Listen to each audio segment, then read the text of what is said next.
Hey guys, welcome back on my YouTube channel. This is me Dr. Sadaf Amreen, currently pursuing MD in pathology. तो आज की इस video में हम discuss करने वाले हैं सेकेंडरी एमेनोरिया।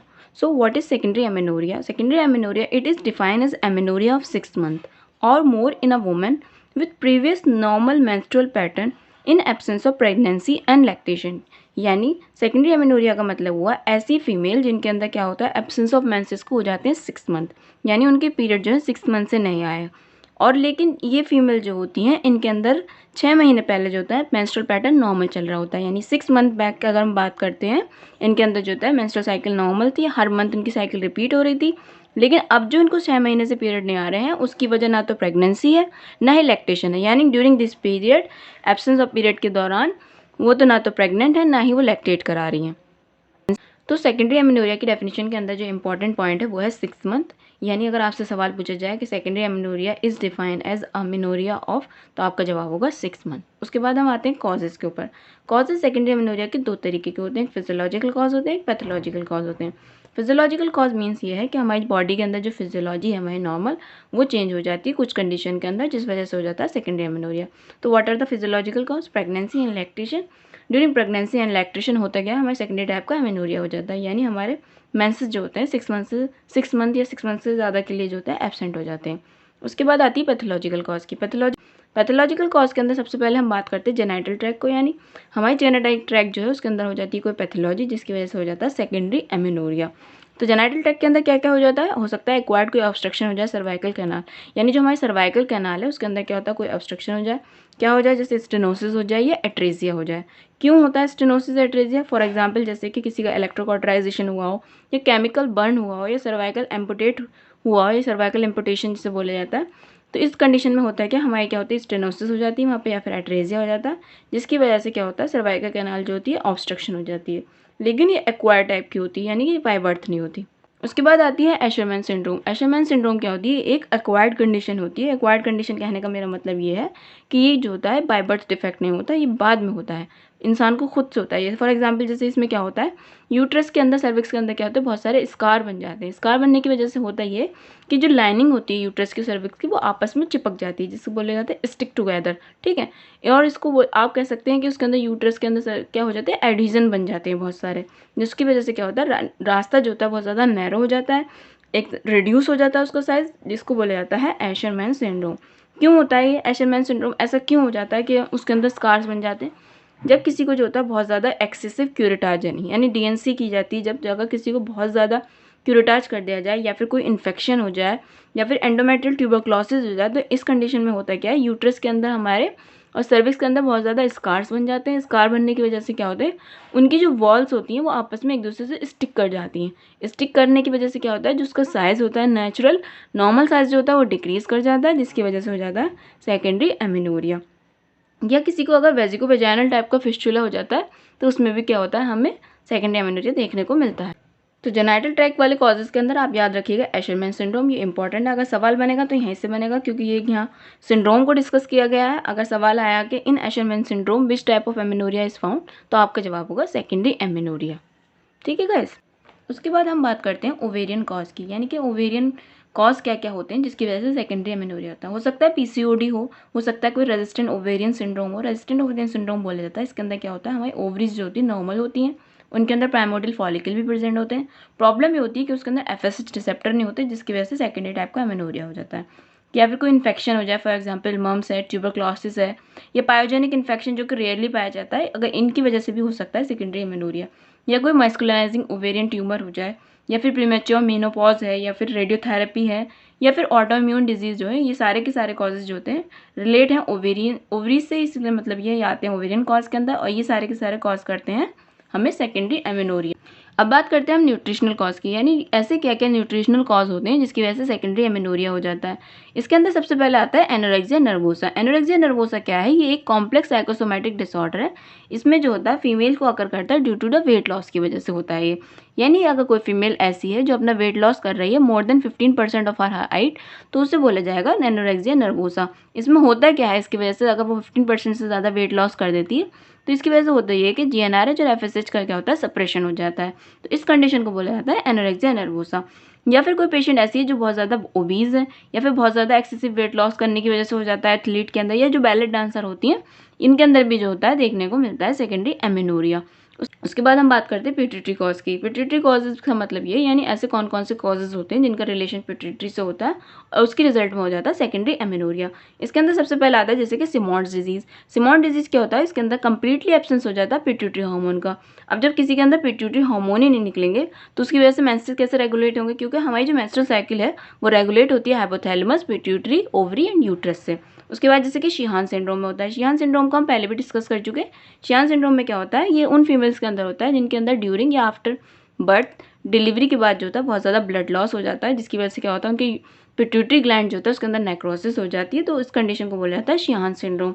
उसके बाद जैसे हाइपरप्रोलैक्टिनीमिया, जिनके अंदर प्रोलैक्टिन का लेवल बढ़ा हुआ होता है, उनके अंदर भी क्या होता है, हमें सेकेंडरी एमेनोरिया देखने को मिलता है। जैसे फॉर एग्जाम्पल पिट्यूटरी एडिनोमा हो जाए। पिट्यूटरी एडिनोमा दो तरीके का हो सकता है, माइक्रो एडिनोमा हो सकता है, मैक्रो एडिनोमा भी हो सकता है। फॉर एग्जाम्पल जैसे कि एम्प्टी सेलर शर्ची का सिंड्रोम हो जाए, या फिर कुछ ड्रग्स ऐसी होती हैं जो कि रिस्पॉन्सिबल होती हैं सेकेंडरी एमेनोरिया के अंदर। कौन कौन सी ड्रग्स हमारी ऐसी होती हैं जो रिस्पॉन्सिबल हैं सेकेंडरी एमेनोरिया के लिए? फॉर एग्जाम्पल ट्रैंकुलाइजर हैं, ओरल कॉन्ट्रासेप्टिव पिल्स हैं, मेटोक्लोप्रोमाइड है, डोपामीन ब्लॉकर हैं, एंटी हाइपरटेंसिव हैं, एंटी डिप्रेसेंट है, कैम्सिमिटिडीन है, फिनोथियाजीन है। ये सारी ड्रग्स जो होती है रिस्पॉन्सिबल होती है हमारी सेकेंडरी एमेनोरिया के लिए। अब बात करते हैं हम हाइपोथैलेमिक कॉज की। हाइपोथैलेमिक कॉज के अंदर यानी इसका मतलब ये है ऐसे कॉजेज जिनका रिलेशन हाइपोथैलेमस से होता है और उसकी वजह से होता है सेकेंडरी एमेनोरिया। इसके अंदर सबसे पहले आता है जीएनआरएच डेफिशिएंसी। जीएनआरएच हमारा निकलता है हाइपोथैलेमस से, और हाइपोथैलेमस, पिट्यूटरी, ओवरी और यूट्रस, ये क्या होती है साइकिल हमारी मेंटेन करती है मेंस्ट्रुअल साइकिल को। अगर जीएनआरएच की डेफिशिएंसी हो जाएगी किसी को तो उसकी वजह से क्या होगा, मेंसेस हमारे रेगुलेट नहीं होंगे, या फिर हो सकता है बहुत ज़्यादा एक्सरसाइज करने की वजह से भी हो सकता है। या फिर एक पॉइंट है इसके अंदर सीडोसाइसिस। सीडोसाइसिस का क्या मतलब है, ये एक तरीके की सिंड्रोम होती है।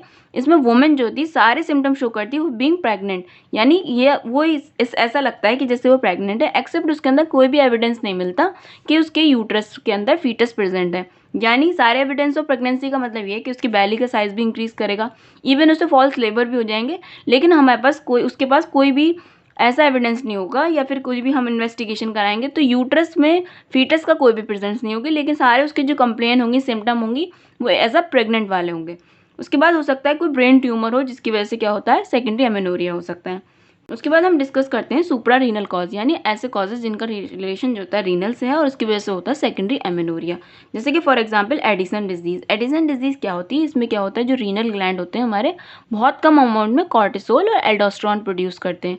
अब जब किसी के अंदर बहुत कम अमाउंट में कॉर्टिसोल एल्डोस्टेरोन सिक्रीट हो रहा होगा तो उसके अंदर क्या क्या मिलेगा, हमें हाइपोग्लाइसीमिया मिलेगा, बहुत ज़्यादा वेट लॉस हो रहा होगा पेशेंट का, बहुत ज़्यादा उसको फटीग महसूस होगी, ब्लड प्रेशर उसका लो होगा, लो एपेटाइट होगी। यानी अगर ये सारे सिम्टम अगर किसी के अंदर मिल रहे हैं तो हो सकता है उसको क्या है, एडिसन डिजीज है। एडिसन डिजीज क्या है, उसके अंदर क्या होता है पेशेंट का जो एडिनल ग्लैंड है उसमें जो होता है बहुत कम अमाउंट में सिक्रीट करते हैं। क्या सिक्रीट करते हैं बहुत कम अमाउंट में, कॉर्टिसोल और एल्डोस्टेरोन।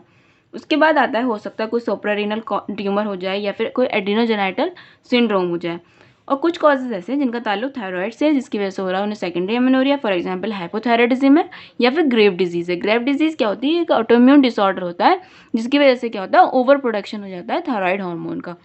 उसके बाद कुछ और कॉजेज है जिनका ताल्लुक जो होता है सेकेंडरी एमेनोरिया से। फॉर एग्जांपल डायबिटीज़ है, ट्यूबरक्लोसिस है, कोई रीनल डिजीज़ है, या फिर कोई सीवर एनीमिया है या माल न्यूट्रिशन है, इसकी वजह से भी क्या होता है, सेकेंडरी एमेनोरिया होता है। हमने क्या क्या पढ़ा सेकेंडरी एमेनोरिया में, क्या सबसे पहले उसकी डेफिनेशन पढ़ी। सेकेंडरी एमेनोरिया के जो अंदर इंपॉर्टेंट पॉइंट है वो है 6 मंथ वाला, यानी किसी को अगर एब्सेंस ऑफ मेंसेस 6 मंथ से तो तभी ही उसको बोला जाएगा सेकेंडरी एमेनोरिया। उसके बाद हमने कॉजेज को डिस्कस किया।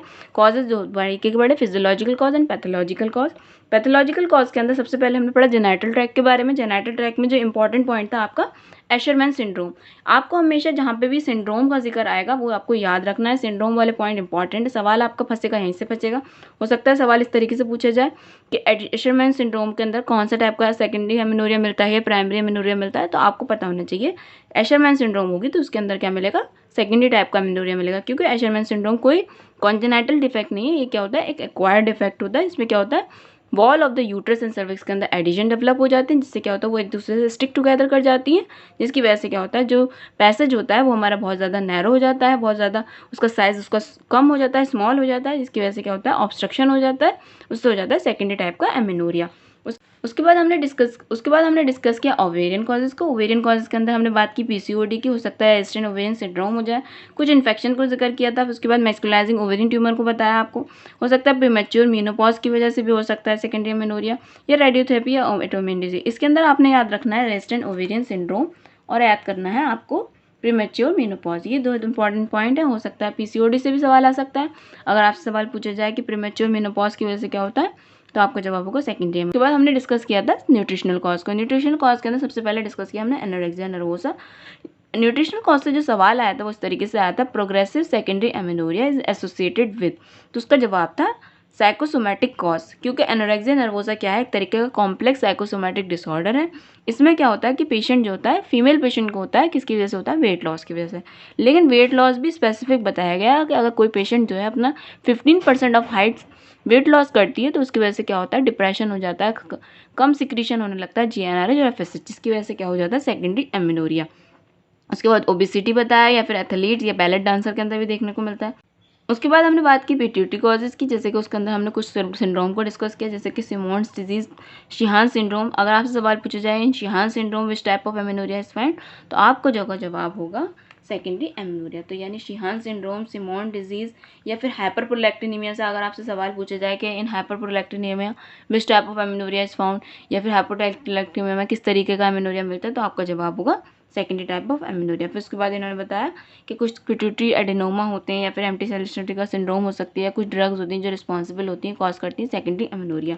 उसके बाद हमने बात की थी हाइपोथैलेमिक कॉज। कौन कौन से जो होते हैं ऐसे कॉजेज हैं जिनका ताल्लुक हाइपोथैलेमस से और उसकी वजह से होता है सेकेंडरी एमेनोरिया। फॉर एग्जांपल जैसे कि जीएनआरएच डेफिशिएंसी है, विग्रस एक्सरसाइज है, सीडोसाइसिस। सीडोसाइसिस इंपॉर्टेंट है, ये याद रखना है आपको। सीडोसाइसिस का मतलब क्या आता है, फॉल्स प्रेगनेंसी, आप समझिए इस तरीके से। इसमें क्या होता है, पेशेंट सारे सिम्टम शो करती है कि वो प्रेग्नेंट है, लेकिन सिवाय उसके पास कोई एविडेंस नहीं होता, या फिर हम जब इन्वेस्टिगेट कराते हैं तो हमें कोई भी ऐसा एविडेंस नहीं मिलता कि उसके यूट्रस के अंदर फीटस प्रेजेंट है, यानी उसके अंदर बेली साइज भी इंक्रीज करेगा, उसको फॉल्स लेबर भी हो सकते हैं।